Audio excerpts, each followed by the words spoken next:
जय श्री कृष्णा।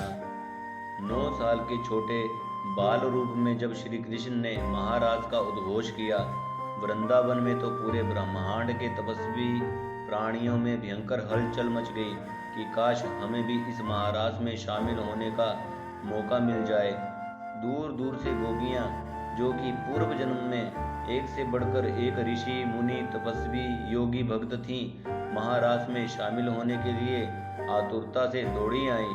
महाराज में शामिल होने वालों की योग्यता को परखने की जिम्मेदारी थी श्री ललिता सखी की, जो स्वयं श्री राधा रानी जी की प्राण प्रिय सखी थी और उन्हीं की स्वरूपा भी थी। हमेशा एकांत में रहकर कठोर तपस्या करने वाले भगवान शिव को जब पता चला कि श्री कृष्ण महारास शुरू करने जा रहे हैं, तो वो भी अत्यंत खुश होकर तुरंत अपनी तपस्या छोड़ पहुंचे श्री वृंदावन धाम और बड़े आराम से सभी गोपियों के साथ रास स्थल में प्रवेश करने लगे। पर द्वार पर उन्हें श्री ललिता सखी ने रोक दिया और बोला कि हे महाप्रभु, रास में सम्मिलित होने के लिए स्त्रीत्व जरूरी है। तो भोलेनाथ ने तुरंत कहा कि ठीक है, तो हमें स्त्री बना दो।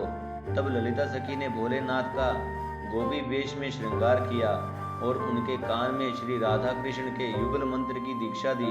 चूंकि भोलेनाथ के सिर की जटा और दाढ़ी मूंछ बड़ी बड़ी थी, इसलिए ललिता सखी ने उनके सिर पर बड़ा सा घूंघट डाल दिया, जिससे किसी को उनकी दाढ़ी मूंछ दिखाई न दे। महादेव के अति बलिष्ठ और बेहद लंबी चौड़ी शरीर की वजह से वो सब गोपियों से एकदम अलग और विचित्र गोपी लग रहे थे, जिसकी वजह से हर गोपी उनको बड़े आश्चर्य से देख रही थी। महादेव को लगा कि कहीं श्री कृष्ण उन्हें पहचान न ले, इसलिए वो सारी गोपियों की भीड़ में सबसे पीछे जाकर खड़े हो गए। अब श्री कृष्ण भी ठहरे मजाकिया स्वभाव के और उन्हें पता तो चल ही चुका था कि स्वयं भोले भंडारी यहाँ पधार चुके हैं।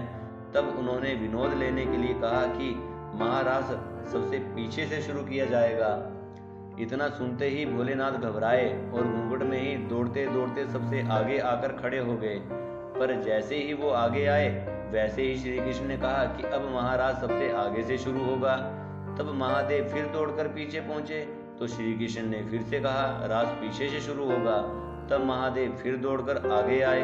इस तरह कुछ देर तक चलता रहा और बाकी की सारी करोड़ों गोपियां खाली आश्चर्य से खड़े होकर श्री कृष्ण और श्री महादेव के बीच की लीला देख रही थी और ये सोच रही थी कि ये कौन सी गोपी है जो दिल डोल से तो भारी भरकम है, पर बार बार गजब शर्मा कर कभी आगे भाग रही है तो कभी पीछे, और जैसे लग रहा है श्री कृष्ण भी इसको जानबूझकर हैरान करने के लिए बार बार आगे पीछे का नाम ले रहे हों।